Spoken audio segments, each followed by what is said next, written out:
Welcome to Ace's Top 10 Takeaways, Episode 10. Today we have a book for anybody out there who's ever had a New Year's resolution and didn't accomplish it. Anyone out there who's ever set out a goal and didn't accomplish it. Anyone out there who's ever had a bad habit they wanted to break and didn't break it. This book is perfect for you, and the book is called Stick With It. It goes over the 7 scientific methods for you to break any bad habit and to make any good habit. And today we'll be going over the top 10 takeaways of this book. The rules are simple as always. Be in a peaceful, quiet area and get ready for your goals to transform. Takeaway number 1. People have a hard time sticking with their plans. We start a habit and we don't end up finishing that habit. We start a diet and end up gaining more weight after we break the diet. We try to save up money and end up spending more money when we stop saving. Recent studies have showed that there's 7 psychological forces to sticking with a plan. Some of them are up here. We're going to be going over them today. There was a man who wanted to make a wooden spoon every single day for a whole year. He made an Instagram account so he could post a picture of the wooden spoon every single day to hold himself accountable. It went great for the first 2 months, 3 months, 4 months, 5 months. But after that, he found himself trying to give up. And when he did that, he started getting messages from his followers all across the world telling him, "Don't give up, we believe in you." And he got messages from other followers across the world saying, "You're my inspiration, and you're the reason I was able to do this, this, and this." Because of all the support he got from Instagram, he finished the whole year with making a wooden spoon every single day. And guess what? At the end of the year, he had over 100,000 followers. That was some of the steps here that were used, but we're going to go over all of them today. Here they are. Number 1, step ladders. Number 2, community. Number 3, important. Number 4, easy. Number 5, neurohacks. Number 6, captivating. Number 7, ingrained. So what I want you to do is think about somewhere where you're not doing the best in your life and think about how you could apply these steps to your life. Takeaway number 2. When you're rock climbing, the best advice somebody could give you is don't focus too high, don't focus too low, just focus on the next step right in front of you. It's the same exact thing with your dreams. The mistake that most people make is they think about reaching the top of the mountain and nothing else. How about the process getting there? Those are the things you need to think about to get you through the hard work to get to your dreams. That's why they came out with step ladders. It's a beautiful formula. It breaks down your dreams into long-term goals, short-term goals, and steps to get there. Let's say that your dream was to be an expert in Spanish. If your dream was to be an expert in Spanish, your long-term goal would be learning the full-time Spanish vocabulary. Your short-term goal would be finishing your Spanish book. And steps to get there would be buying a Spanish book, making time in your calendar to study the Spanish book, and signing up for a Spanish class. That's how you should break down all your goals. Now, the funny thing about this is, in this book, it speaks about how they use this method to make us consumers buy things. For example, FitnessPal, the app. When you download the FitnessPal app, there's 2 choices, sign up or log in. Similar here to the 2 choices that we have in our goals. After you click on sign up or log in, there's 3 choices. Gain weight, lose weight, maintain weight. And after you click on that, the 4th thing is how active are you, and there's 4 choices. Now imagine you went into FitnessPal and it told you what's your zip code, your address, your email, and it asked you all this information. You would log out right away. You wouldn't even stay in that app. That's the same exact thing with our goals. Stop thinking about reaching the top of the mountain and think about the next step. What's your goal and your dream, and how could you break it up into the step ladders method?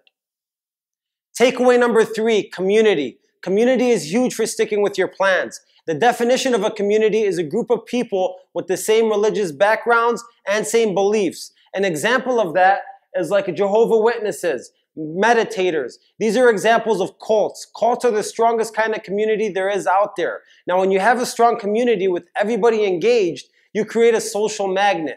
And what a social magnet is, it's when the force of the community makes you join that community. For example, Facebook. When Facebook first started, I bet they emailed you many times and you spammed their email. You deleted it. You didn't know what Facebook was. You didn't want to join. But after months and months and years, then your cousin got into Facebook and your friends were in Facebook and your coworkers were in Facebook, and then you joined Facebook because of that. That's the use of the social magnet that brought you into Facebook. Now there's 6 great steps to a great community. Number 1, the need to trust. Number 2, the need to fit in. Number 3, the need for self-worth. Number 4, the need for a social magnet like we talked about. Number 5, the need to be rewarded. And number 6, the need to feel empowered. These are the 6 steps to make a community. So what's your habit that you're trying to start, and what's a community that you could join? And if there isn't no community, how could you start one yourself? Takeaway number 4, important. People don't do things because they were born into it or because they love it. People do things because they think it's important. If smoking was important to you, then you're going to smoke every single day. If your health is important to you, you're going to be in tip-top shape at all times. If exercise is important to you, then what's more valuable, answering your emails or going to the gym? People say they want to stop eating cookies, but it's more important for them to taste the cookie and be satisfied than it is to stop. What's important to you shows up in your daily actions every single day. There's 3 main things that are important to the population out there. So if you want to get somebody bought in or engaged, make sure you have all 3 of these things, and at a bare minimum, at least 1 of these things. Number 1, money. Of course that's important. Number 2, social connections. What do other people think? Who am I going to get connected to? And number 3, health. In general, that's pretty important to people. So what I want you to do is pick 2 things in your life. 1 important, 1 non-important. Track the activity on these things throughout the week, and at the end of the week, ask yourself, how important was this thing, or how non-important was this other thing, and give yourself an evaluation. Takeaway number 5, easy. People want to keep doing things that are easy. People love doing things that are easy. So how do we make our goals easy? There's 3 things you can do to control easy in your goals. Number 1, environment. If you want to quit smoking, get rid of all the cigarettes out of your house. We found that in neighborhoods where there's more liquor stores, people drink more liquor. In neighborhoods where there's more dispensaries, people smoke more marijuana. And in neighborhoods where there's more libraries, people are studying and reading books more because it's easy and it's accessible. People love doing things that are easy to do. Number 2, limit your choices. The CEO of Facebook wanted to save time in the morning and not think about what he has to wear. So guess what he did? He bought 15 of the same exact shirt and he wears them every single day in the morning. He doesn't have to think anymore. He made his morning ritual easy. And number 3, create a roadmap. Have you ever seen a business owner start a business without a roadmap or a plan? I bet you it's never happened before. You have to have a roadmap. That's why people with trainers in the gym do better than people that are going by themselves, because the trainer gives them a roadmap to get their fitness. So what's one behavior that you could change in your life, and how could you make it easy to do? Takeaway number 6, my favorite, neurohacks. A neurohack is a way to trick your brain into doing something you like. There was a man getting a divorce, and he was very depressed about the divorce. After the divorce, he was in a very bad state of mind. After a few months, it came time for him to change his password on the computer. And a good friend of his told him, make your password something about forgiving your ex-wife. So that's exactly what he did. He made his password Forgive LC, which is his wife's initials. After 3 to 4 months, he completely forgot about his wife and made himself feel better because every single day he'd enter that password and he'd remember to forgive his ex-wife. That's a neurohack.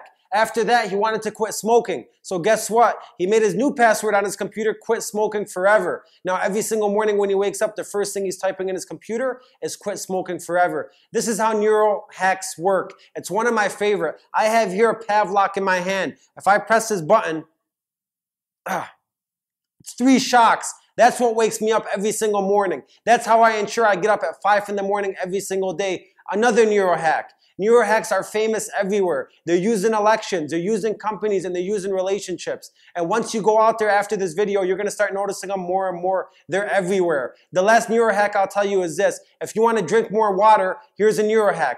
Put a gallon of water by your alarm clock. When you wake up and snooze, you're going to drink from that water. When you go to sleep and put your alarm on, you're going to drink from that water again. It's a constant reminder to drink water. That's what neurohacks are. What are your goals that you want to accomplish and your habits that you want to create, and how could you use a neurohack for yourself?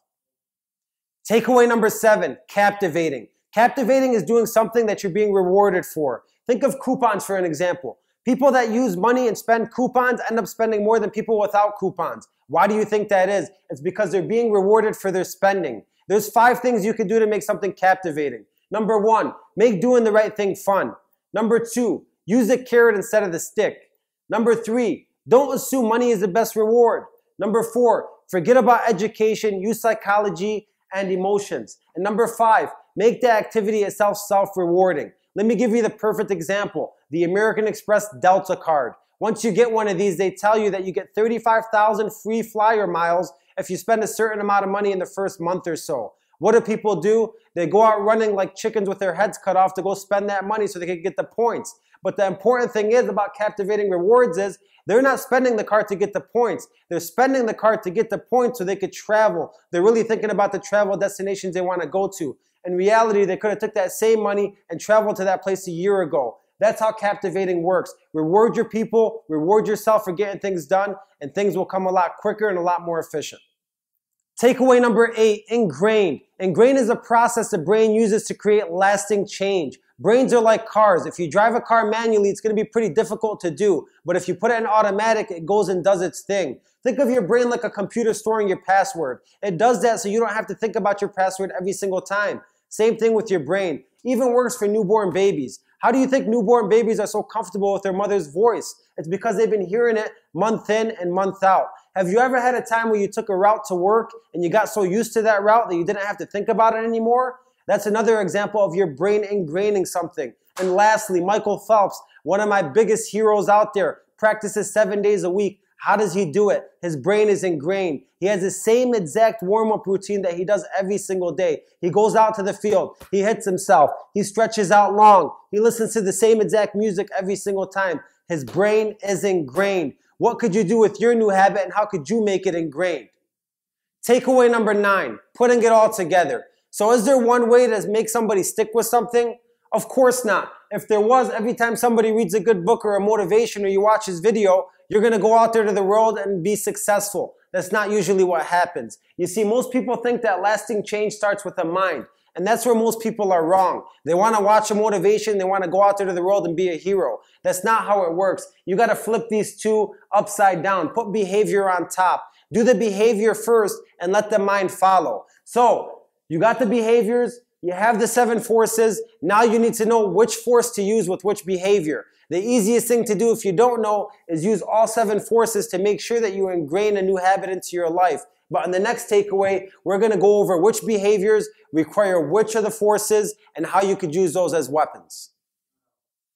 Takeaway number 10, how to build a new habit.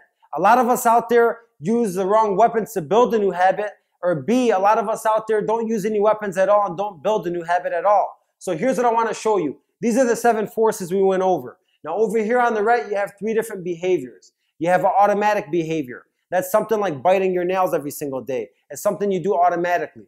Then you have a burning behavior. That's something that burns you inside to do, like smoking a cigarette. And then you have a common behavior. That's something that you don't even realize you're doing because it's so common to yourself.